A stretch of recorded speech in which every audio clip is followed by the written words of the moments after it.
Good morning, students. Today we will study topic Laplace's correction from lesson number 8 sound. First, we will revise our last lecture topic Newton's formula for velocity of sound. You know very well that the propagation of longitudinal waves was studied by Newton. Okay. Sound waves जो है they are travel through a medium in the form of compressions are denoted by this sign means crowded lines. ठीक है, these are known as compressions.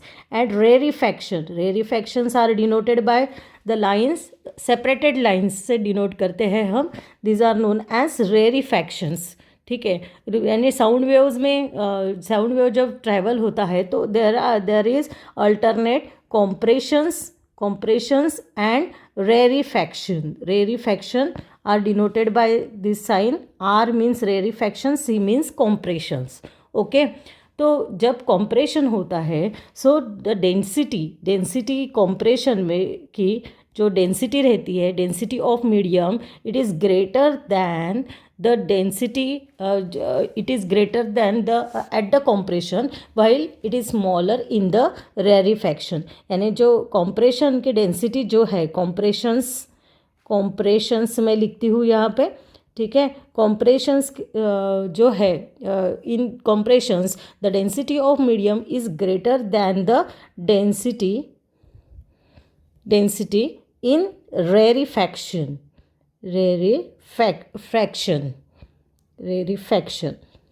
Okay, hence the velocity of sound, it depends on the elasticity and density of the medium. Velocity किसके ऊपर depend रहती है sound की? It is depend upon the elasticity means अगर wave medium से travel हो रही है then again it regains its original condition. Medium से जा रही है, मीडियम के से ट्रैवल हो रही है, but after that the medium regain its original जो फॉर्म है उसमें फिर से आ जाता है. That is known as the elasticity. ठीक है, सो वी से दैट जो वेलोसिटी है साउंड की, velocity of sound it depends upon किसके ऊपर डिपेंड रहती है? First it depends upon elasticity पे डिपेंड रहती है. And secondly it depends upon density of medium.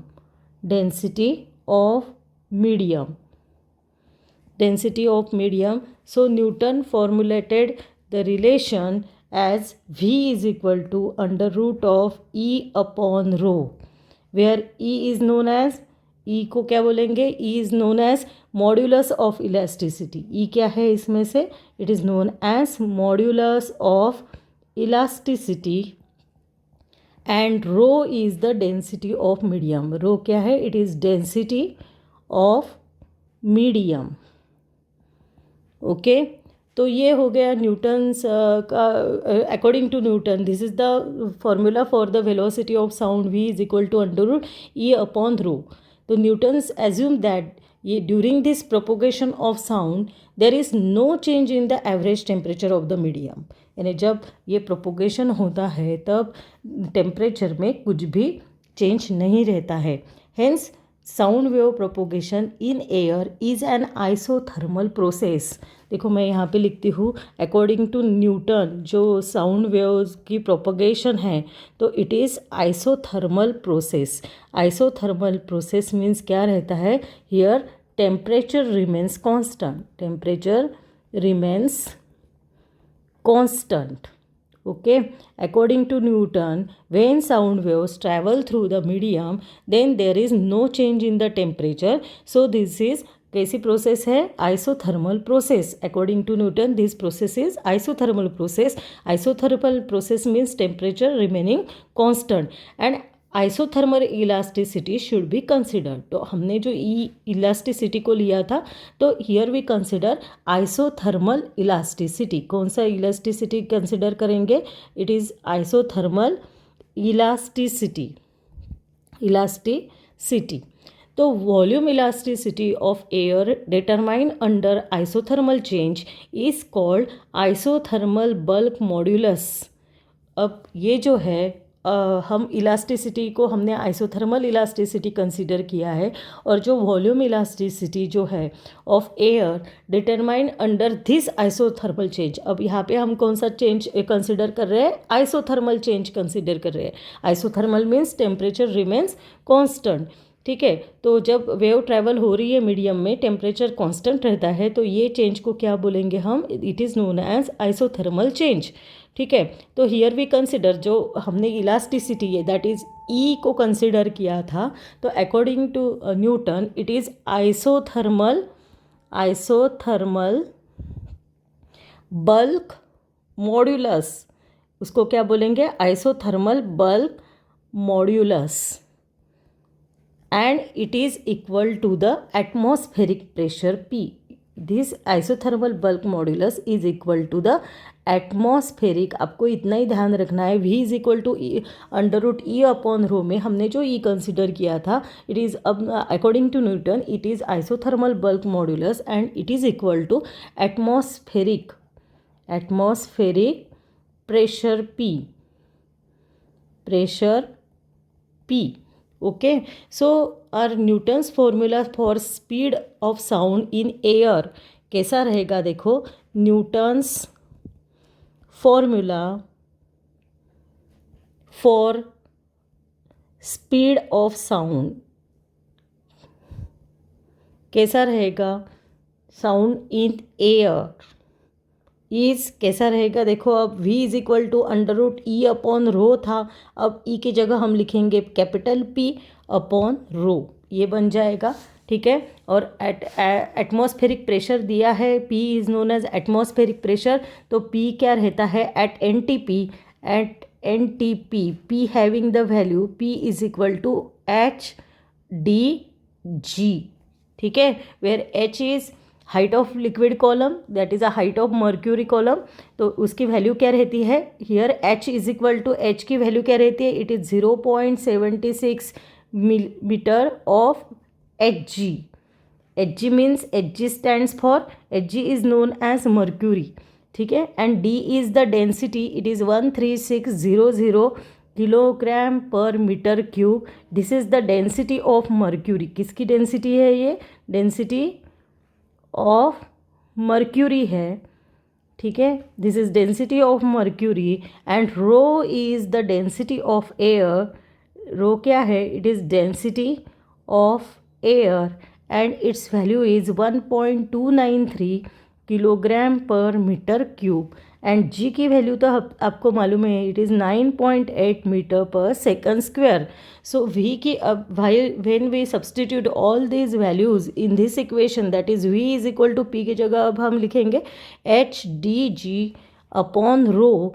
तो when we substitute all the values in this equation, that is H की value लिखेंगे 0.76, D की वैल्यू लिखेंगे 13600 और रो की वैल्यू लिखेंगे 1.293 और सॉरी रो नहीं, जी चाहिए 9.8 डिवाइडेड बाय रो की वैल्यू लिखेंगे 1.293। So here when we calculate this equation then we get V is equal to 279.9 metre per second at NTP। ये वैल्यू हमको मिलती है according to the Newton's formula, ठीक है। अब ये वैल्यू कैसे है? This is according to Newton, this is the velocity of sound, ठीक है। बट जब एक्सपेरिमेंटल वैल्यू है, हम कैलकुलेट करते हैं velocity of sound at 0 degree Celsius, जैसे अर्लियर जो नंबर ऑफ साइंटिस्ट ने उसको डिटरमिन किया था, तो velocity of sound is 332 metre per second. देखो, ये है वेलोसिटी ऑफ साउंड और न्यूटन ने कितनी निकाली है? V is equal to 279.9 metre per second, ठीक है। So the difference between predicted value by Newton's formula and experimental value is large. दोनों में डिफरेंस देखो, ये हमारी स्टैंडर्ड वैल्यू है, ठीक है। तो ये कितनी है? V इज इक्वल टू 332 और according to Newton the value कितनी मिल रही है? V इज इक्वल टू 279.9 मिल रही है।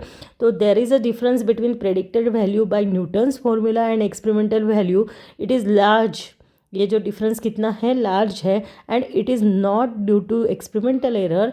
The experimental value is 16% greater than the value given by the formula. यानी ये हमारी एक्सपेरिमेंटल वैल्यू है और ये वैल्यू 16% ग्रेटर है. कितने परसेंट ग्रेटर है? 16% greater than the Newton's formula. Newton के वैल्यू से ज़्यादा है ये नीचे वाली value 332. So Newton's could not give satisfactory explanation of this discrepancy, so it was resolved by French physicist Pierre Simon Laplace. ठीक है, तो ये जो है आपने देखा अभी कि डिफरेंस आ रहा है एक्चुअल वैल्यू और न्यूटन ने निकाली हुई वैल्यू जो है v is equal to 279.9 metre per second.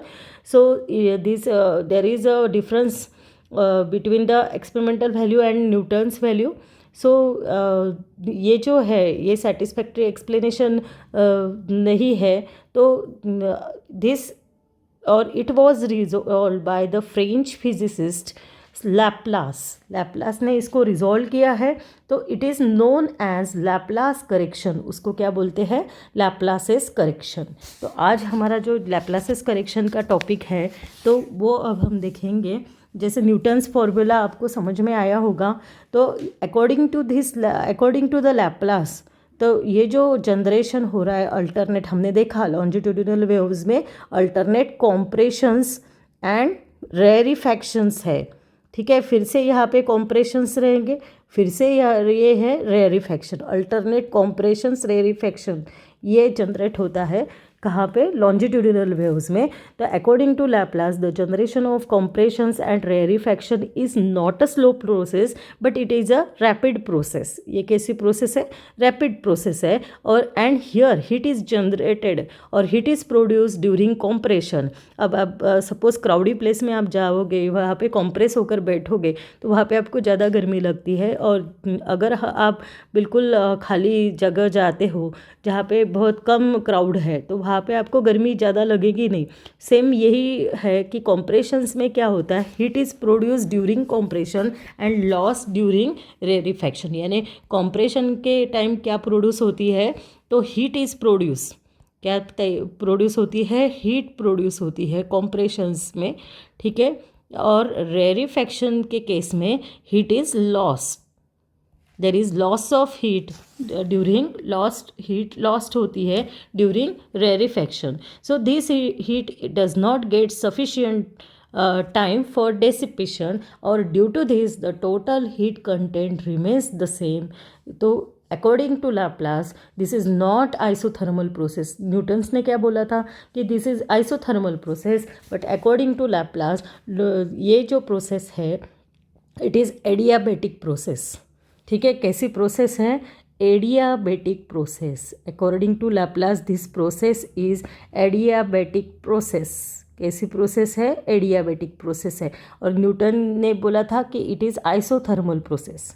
ठीक है, तो आइसोथर्मल प्रोसेस में टेम्परेचर कांस्टेंट रहता है और एडियाबेटिक प्रोसेस में there is neither transfer of heat nor of mass.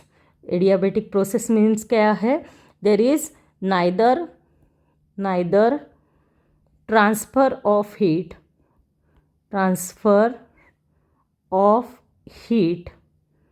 nor of mass. Okay, so according to Laplace this process is adiabatic process, not an isothermal process. ठीक है, so hence adiabatic elasticity must be adiabatic. जो elasticity E है तो according to Laplace it is adiabatic elasticity and not isothermal elasticity. So here the adiabatic modulus of elasticity of air is given bye.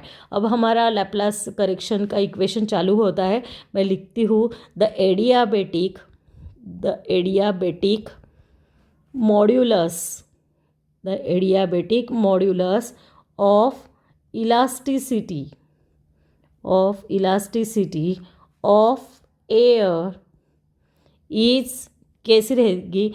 ई से हम दिखाते हैं. अब Newton's में E is equal to P atmospheric pressure लिया था, but हम यहाँ पे लेंगे E is equal to gamma P. अब ये गैमा क्या है? गैमा, ये जो साइन आपको दिखाई दे रहा है this is known as gamma. ठीक है। तो ये गैमा क्या है उसको भी देखेंगे। तो गैमा इज़ नोन एज, मैं यहाँ पे लिख के भी देती हूँ कि this is known as gamma, and gamma is known as ratio. ये रेशो है, किसका रेशो है? Ratio of specific heat, ratio of specific heat of air at constant pressure, that is, it is denoted by Cp, to specific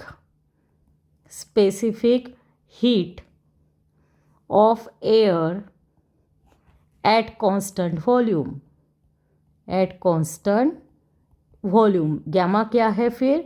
it ratio है, किसका ratio है? Specific heat at constant pressure to the specific heat at constant volume, and that gamma, this ratio is known as adiabatic ratio. तो मैं यहाँ पे लिखती हूँ called as adiabatic ratio. उसको क्या कहेंगे हम? Adiabatic ratio. ठीक है, समझ में आया? तो और P क्या है? Pressure of the medium P है, P is known as pressure of the medium. So here we write gamma की वैल्यू कैसे लिखेंगे? Gamma is equal to Cp upon Cv, and it is known as adiabatic ratio, it is known as adiabatic ratio. ठीक है, और for air this ratio, ये जो ratio है gamma की वैल्यू एयर के लिए कितनी रहती है? It is 1.41। तो यहाँ पे हम लिखेंगे for air the ratio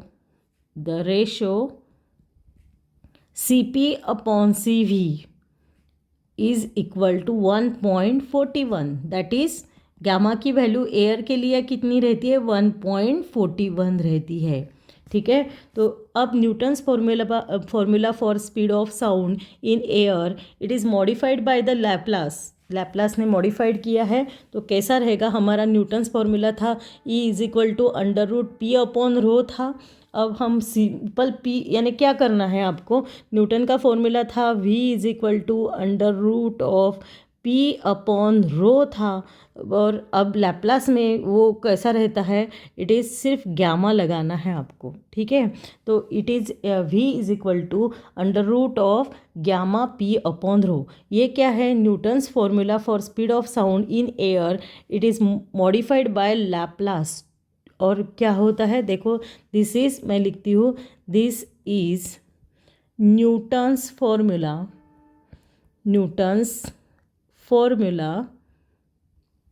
for speed of sound in air as modified by Laplace। Okay, तो ये मिल गया हमको। और according to this formula velocity of sound at NTP क्या होता है? देखो, while substituting all the values in this equation, अब P की वैल्यू हम P का फॉर्मूला हमको मालूम है, it is P is equal to HDC। तो where H is the height of mercury column, तो H की वैल्यू क्या है? H is equal to 0.76 millimetre of Hg। ठीक है, और फिर D क्या है? डेंसिटी ऑफ मर्क्यूरी है, इट इज़ 13600। आपको ये लर्न करना है ऑल वैल्यूज़। ठीक है, मीटर क्यूब। और रो क्या है? Rho is the density of air, it is 1.293 kilogram per metre cube, and G की वैल्यू आपको मालूम है, G is 9.8 metre per second square. तो V का फॉर्मूला हमारा बन जाता है गैमा, P की जगह हम लिखेंगे HDG divided by rho, while substituting all these values. अब क्या हम मिलता है हमको? देखो, गैमा की वैल्यू है 1.41, H की वैल्यू 0.76, देन D की वैल्यू 13600, G की वैल्यू है 9.8 डिवाइडेड बाय रो की वैल्यू 1.293। ठीक है, तो अगर इसके हम कैलकुलेशन करते हैं तो we get V is equal to 332.3 metre per second ये हमको मिलता है, ठीक है। और स्टैंडर्ड वैल्यू क्या है velocity of sound in air, it is 332 metre per second. यानी लैप्लास की जो वैल्यू है it is close agreement with the experimental value, यानी ये दोनों भी वैल्यू कैसे है, नियर अबाउट सेम है, ठीक है। तो ये velocity of sound depends on the properties of the medium. यहाँ से हम क्या बोल सकते हैं कि velocity of sound is close to the properties of the medium. यानी आपको समझ में आया कि जो न्यूटन्स ने जो वैल्यू निकाली थी तो वो वैल्यू कितनी थी, v is equal to 279.9 metre per second थी, जो 16% लेस थी। यानी ये जो हमारी स्टैंडर्ड वैल्यू है, एक्सपेरिमेंटल वैल्यू है, उससे ये बहुत कम है, आपको दिखाई दे रही है। बट लैप्लास की वैल्यू देखो, दिस इज़ लैप्लासिस वैल्यू और this is Newton's formula, Newton's value, ठीक है, न्यूटन्स वैल्यू। तो आपको दिखाई दे रहा है कि जो लैप्लास की वैल्यू है v is equal to 332.3 metre per second, it is close with the experimental value. So this is known as Laplace's correction, ठीक है। Laplace give the correct value of velocity of sound, okay. तो यही आज का हमारा topic था। अब फिर से इसको बुक में से भी रीड करिएगा और ये भी राइट डाउन करके उसकी प्रैक्टिस करिएगा, ओके देन आज के दिन यहाँ पे रुक जाते हैं, अगले नेक्स्ट लेक्चर में फिर से मिलेंगे। Okay then, bye bye. Thank you.